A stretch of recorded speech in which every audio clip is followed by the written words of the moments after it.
Je vais vous conter une histoire troublante, une histoire angoissante. On ne se connaît pas, mais cela ne saurait tarder. Mais avant, laissez-moi vous raconter votre histoire.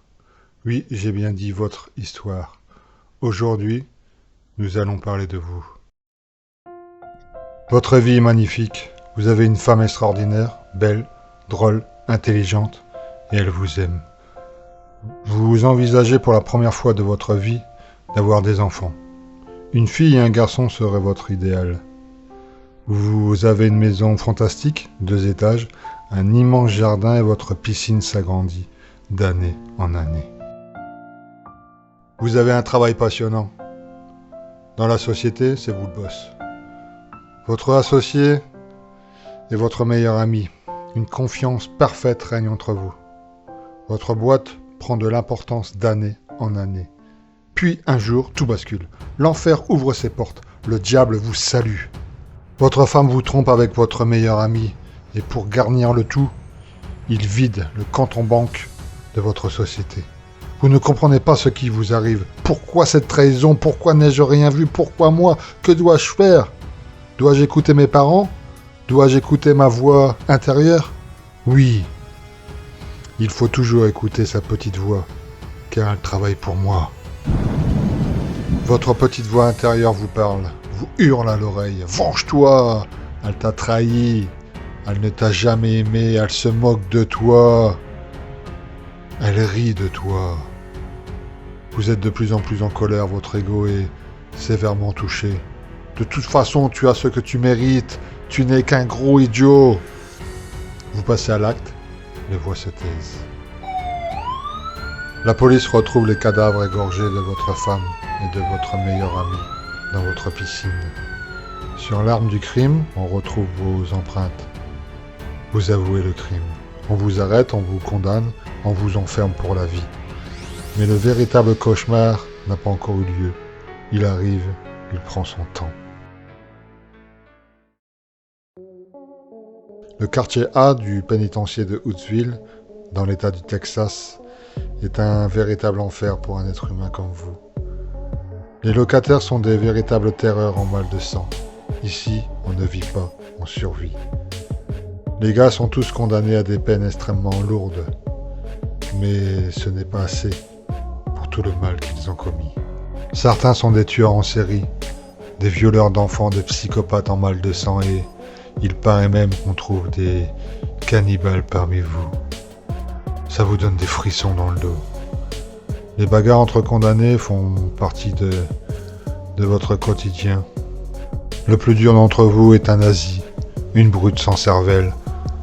Son plaisir est de frapper, de torturer et de violer les autres condamnés. Hier, pour le plaisir, il a battu à mort le pauvre détenu, chargé de livrer les journaux et les magazines. Celui-ci aurait corné une des pages de son manuel préféré.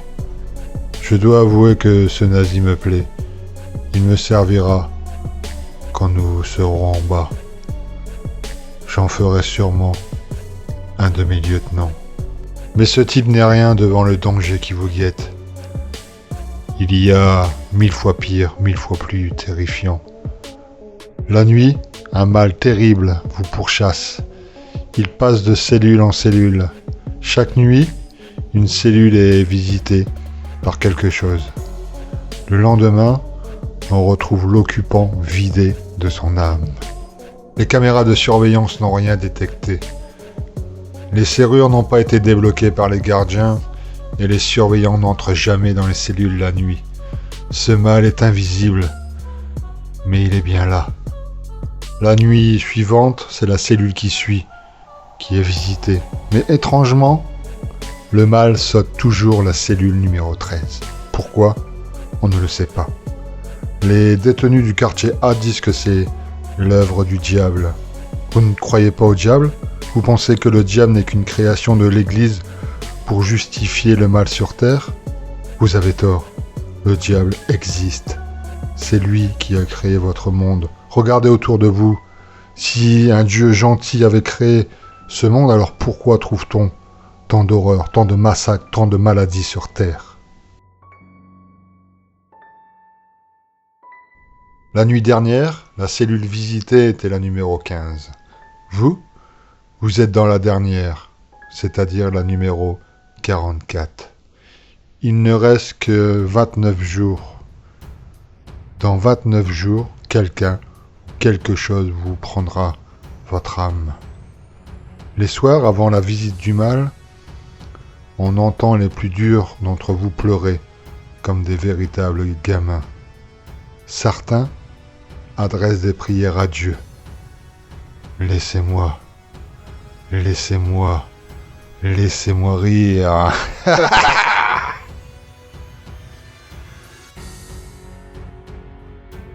Vous ne pleurez pas. Vous ne priez pas. De toute façon, vous pensez que Dieu n'écoute plus les hommes comme vous. Vous avez vendu votre âme au diable et maintenant, il n'y a plus de place pour les regrets. Vous avez écouté votre voix intérieure au lieu de réfléchir aux conséquences. Votre voix intérieure a fait de vous une âme damnée. Même le curé de la prison n'ose pas vous confesser. Ce que vous auriez à lui dire est bien trop horrible pour un homme de bonté.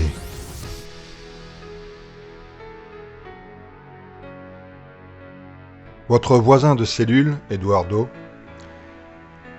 vous raconte que le mal a fait son apparition dans la prison quand le gouverneur de l'État du Texas a aboli la peine de mort. Eduardo dit que maintenant le diable vient lui-même chercher son dû. Je l'aime bien, ce latino, et en plus il a raison. Depuis l'abolition de la peine de mort, les âmes damnées prennent leur temps pour mourir. L'enfer se vide.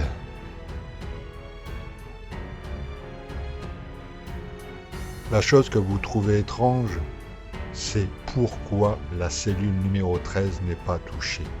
Qui est ce locataire chanceux et pourquoi est-il épargné? Et peut-on lui prendre sa cellule? Peut-on lui piquer sa place? Lors d'une promenade quotidienne, Eduardo vous désigne le locataire de la cellule 13. Vous vous approchez de lui, contrairement aux autres, vous n'avez pas peur de lui. « C'est toi qui tues les copains !» hurlez-vous le poing levé. Je ne saurais vous répondre, monsieur. Tout ce que je peux vous avouer, c'est que je suis coupable, et je regrette maintenant l'abolition de la peine de mort. Les mots qui sortent de sa bouche tremblent, mais son vocabulaire est distingué. Vous ne connaissez pas cet homme, mais vous sentez que c'est un homme de pouvoir.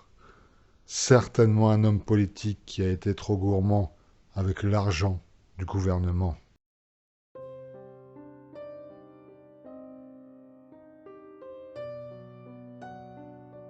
Rien que 7 jours, il ne vous reste que 7 jours.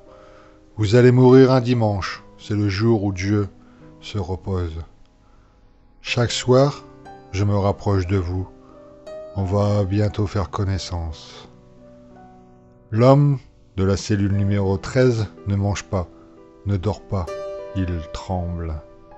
Vous vous êtes trompé sur ce type. Lors de votre promenade, vous restez un peu avec lui. Vous parlez de tout et de rien. C'est lui qui parle, il est extrêmement cultivé. Il ne parle jamais du passé, il ne parle jamais de l'avenir. Il attend juste la mort.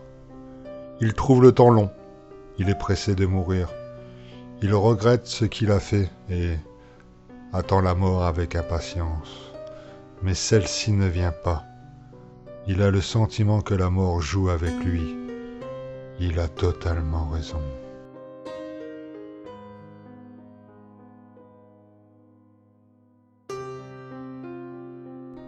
La nuit dernière, c'est Eduardo qu'on a retrouvé mort.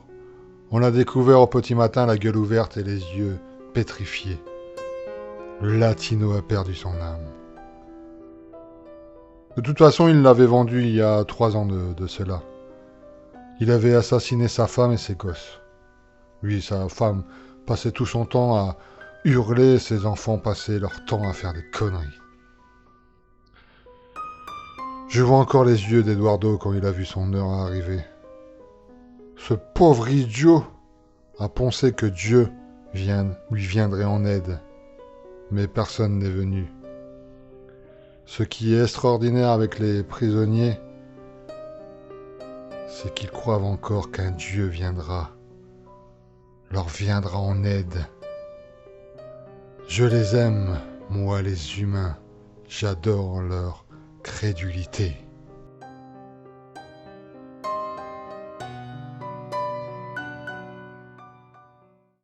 Aujourd'hui, c'est le grand jour. Aujourd'hui, c'est votre tour. Ce soir, je viens vous emporter. Je viens récupérer mon dû. Je viens prendre votre âme. Vous vous demandez qui je suis? Vous allez bientôt le savoir. Extinction des feux.